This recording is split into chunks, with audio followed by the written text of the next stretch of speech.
line. No killer cross-court dimes, no logo threes, just the image of the league's brightest star limping off the floor while New York the injury clip on loop. Fans argued whether her myth had finally met reality, and even the Fever's own supporters wondered if their Caitlin Clark came back and changed everything. Fever dub! Good job. No, we can. Whew, good dub. Squad needed it. Play Fever way. I love it. More of them.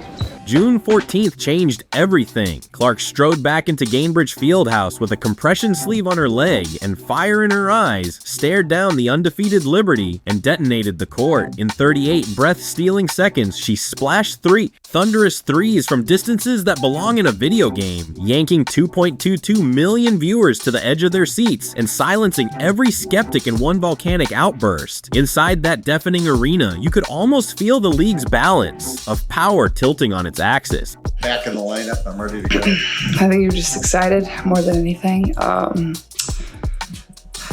You know, it gets kind of difficult when you prepare for a game. Obviously, when I'm on the bench, still knowing the scout, knowing everything that the other team's going to do, and still trying to mentally prepare and go through everything like I'm going to play, even though I knew I wasn't going to play. So, you know, doing that, but also knowing I was going to be able to be active today, I think gives you a little extra juice. So I'm certainly excited just to get back out there, get playing, and really good opportunity for us at home here coming off of a loss. So it's a big game. But that was only the opening salvo, because the injury, the relentless rehab, and the creeping doubts about whether she'd ever be the same, that's where the real story begins. The injury should have been just another early season clash, but midway through a bruising second quarter against the Liberty, everything tilted. Clark exploded out of a screen, felt her quad seize, and crumpled as the whistle swallowed yet another. Slapped to her shooting arm. Indianapolis fell silent while New York's defenders jogged away unfazed, already sensing the momentum shift.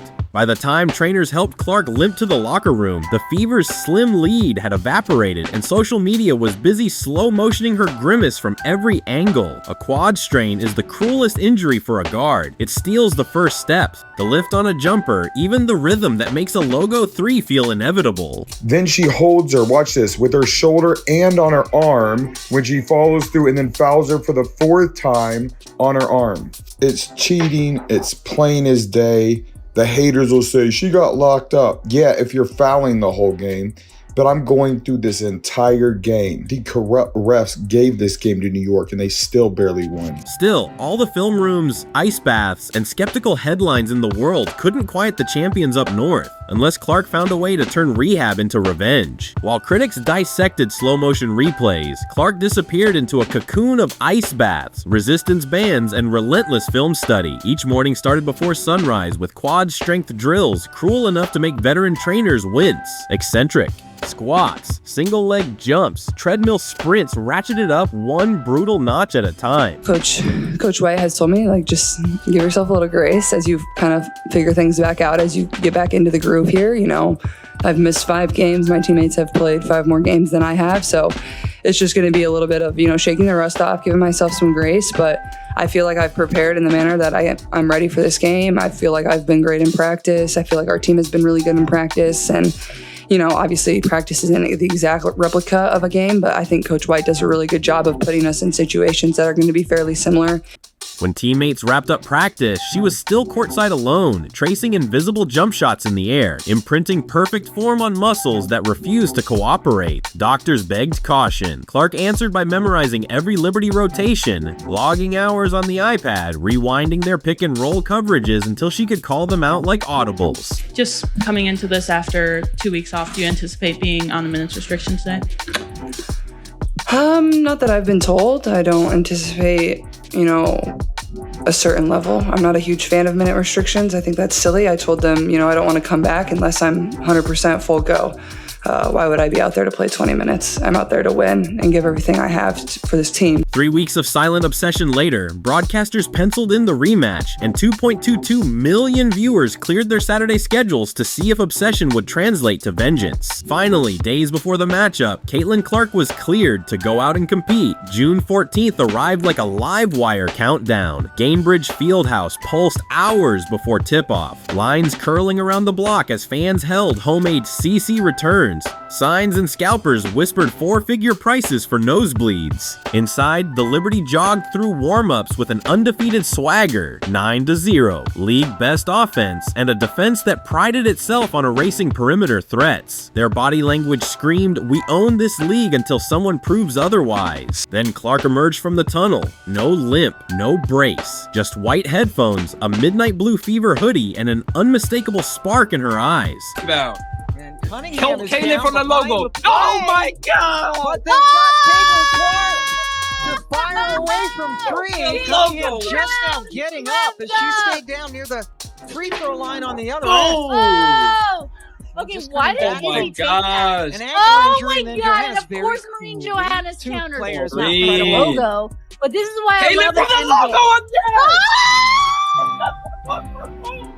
We got a shootout! We got a shootout! Oh my Again! god! There you No, go. no! She walked straight to the center court logo and launched a casual 34-footer that splashed so cleanly the Liberty's shoot-around chatter skidded to a halt. The building erupted, a roar equal parts relief and dare we dream hope. Television producers scrambled, social feeds exploded, Vegas betting lines swung 3 points in 90 seconds. For the first time all season, New York's bench fell silent, as Clark calmly retrieved her own rebound and drilled two more from nearly the same spot, each swish raising the decibel meter like a metronome ticking toward detonation. This for Ionescu, and here comes Clark. This is one thing you get with Clark is great pace and great passes. Found Boston perfectly.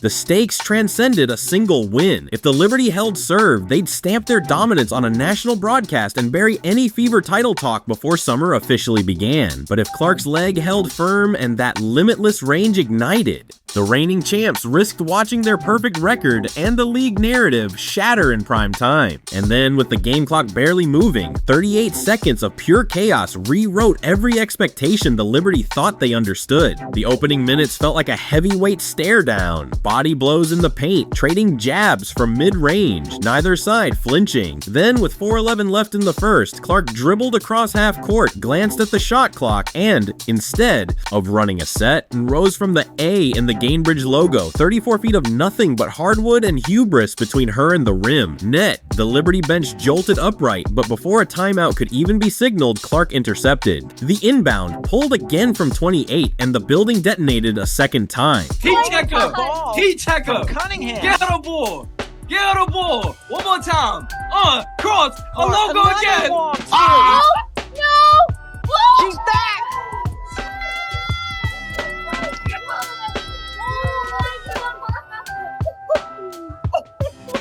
Oh no! Watch it! Tried to laugh it off, yet panic flickered in their eyes as teammates scrambled to extend the defense. Too late. Clark slipped behind a stagger screen, stepped into a 31-footer. Even the champs realized they were suddenly playing catch-up in someone else's story. But Clark hadn't drained those missiles to chase social media highlight reels. She'd lit the fuse on something far bigger, and the stat line she assembled in the next 30 minutes would make league history look outdated in real time, suddenly playing catch-up in someone else's story. By halftime, Clark had already stacked 18 points, 4 dimes, and a swagger that radiated through every Fever jersey. But the third quarter is where numbers morphed into legend. She orchestrated a 17-0 avalanche by toggling between flamethrower and surgeon, a crossover into a step-back triple here, a no-look laser to Aaliyah Boston there, then a coast-to-coast burst past Brianna Stewart that ended with a soft kiss off glass.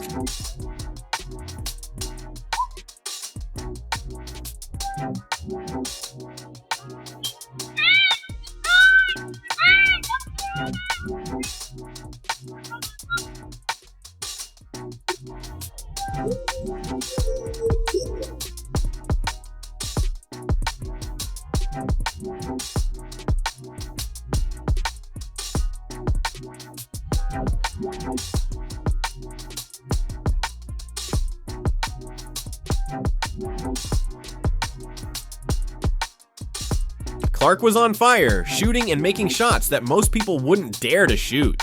When the Liberty finally stemmed the bleeding, the scoreboard showed Indiana up double digits, and ESPN flashed a graphic no rookie had ever forced this early in a season. 32 points, 9 assists, 8 rebounds, 55% from the field, 7 of 14 from a zip code normally reserved for mascots and halftime shows. Those 32 weren't empty calories. They broke Candace Parker's record for 35-5 performances in a player's first 2 WNBA seasons, and tied Clark's own career high for made threes.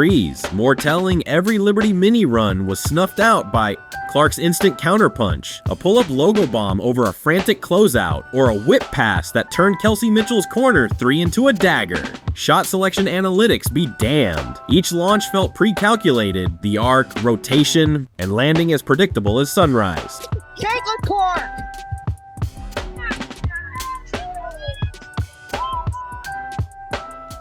Then steps back with the 3 over Brianna Stewart.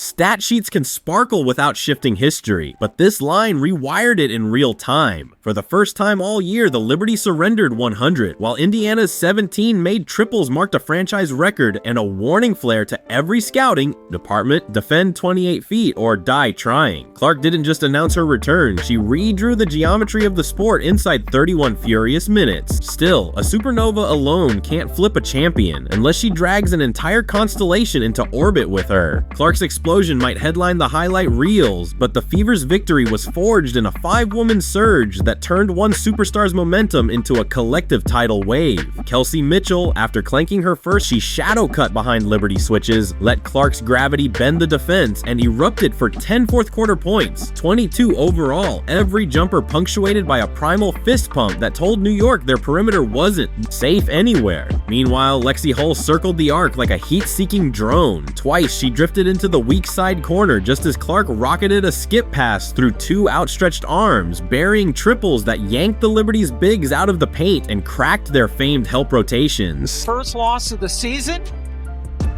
Caitlin Wisely. Kelsey Mitchell lighting it up here in the fourth quarter. Inside, Aaliyah Boston waged a war of inches against Jonquil Jones and Brianna Stewart, carving out space on pure will. Her stat line: 10 points, 11 rebounds, reads workmanlike, but each board arrived in a phone booth scrum, prying the ball from fingers that usually own the glass. Found Boston perfectly. Boston being very physical with Sabali. Count it. Fake left, drive right, make it all look so easy. Blocked by Boston. Keep it down. Sophie Cunningham, fresh off an ankle sprain, checked in with a trainer's caution still visible on her gait. Moments later, she was diving for 50-50 balls, jawing at Stewart, and finishing with a staggering +31 ± that painted her value in neon. Even veteran Sydney Colson, more floor general than flamethrower, threaded 6 assists and drilled a corner 3 during the 17-0 avalanche, wagging a finger back up court as if to say the bench eats too.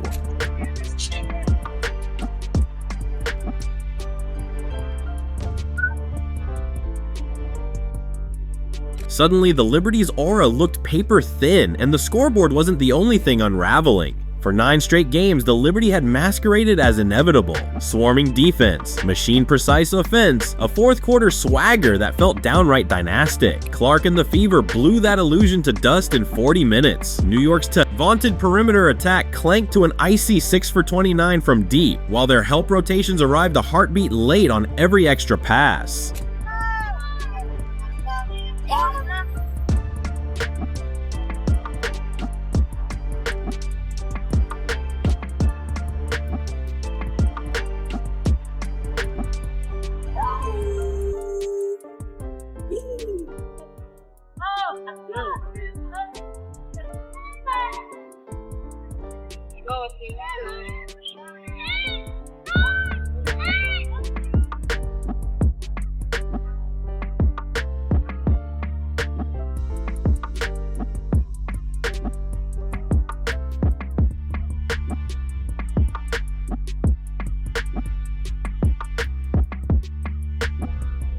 Sabrina Ionescu poured in 34 points and Brianna Stewart added 24, yet both looked more like desperate firemen than confident champions, sprinting from blaze to blaze as Indiana's threes rained down in every corner. The defensive metrics were uglier than the final score. First time all season the Liberty surrendered 100 plus. First time their opponents shot nearly 50% from three, and the first crack in a 9-game winning streak that had started to feel bulletproof. Sandy Brondello burned through timeouts trying junk defenses, traps at half court, switching everything, even a late box and one, only to watch Clark bend each scheme until it snapped. By the closing minutes, New York's body language sagged. Indiana's reserves stretched the lead while Clark rested. When the horn sounded, the champs didn't just lose a game, they lost the shield of invincibility. One quad-battered superstar and a suddenly fearless supporting cast had dragged them back to earth, proving the WNBA throne is up for grabs after all. And the ripple effects? They stretch far beyond one scoreboard.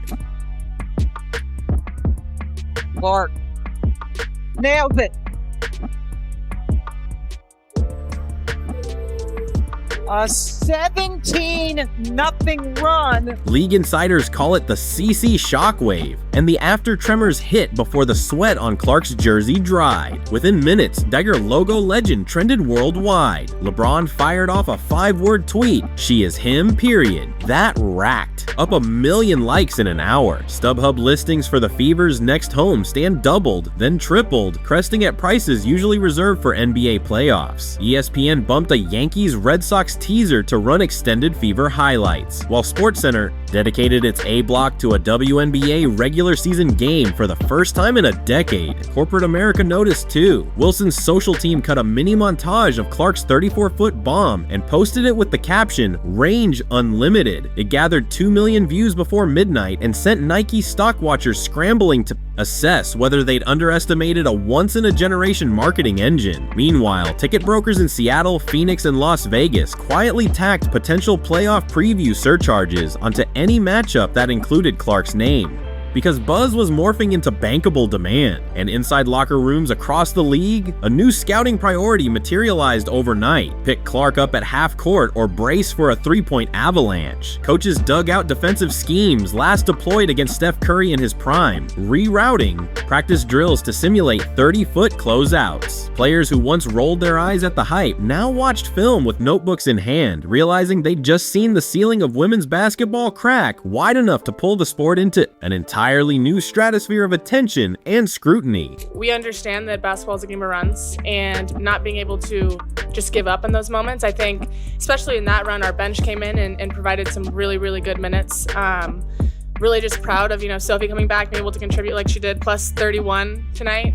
She was a big part of that run. So I think just being able to trust 1 through 11, 1 through 10, that we're going to go out there, have each other's back, and we're going to work through those tough times, because New York's a really good team. They're going to go on runs. They're going to have those moments where we can't stop them for a period of time, but it's how do we fix that? How do we change that momentum? I'm just really proud, of our group for staying with it. Which leads to the question echoing from blogs to barbershops. If the champs can bleed, did the Fever just flip the entire power hierarchy on its head? Or is this only a teaser for a rivalry that will define the next decade? One strained quad, 5 missed games, and a thunderclap return that ejected the defending champions from their perfect perch. Caitlin Clark's saga reads less like a mid-season storyline and more like the opening chapter of a legend. She took the league's loudest doubts, weaponized them into 32-9-8 on national television, and dragged a once wobbly Fever into the title conversation by sheer gravitational pull. Yet the true revelation wasn't the logo threes or the stat sheet. It was a roster that morphed from supporting cast to co-stars the moment their leader reignited.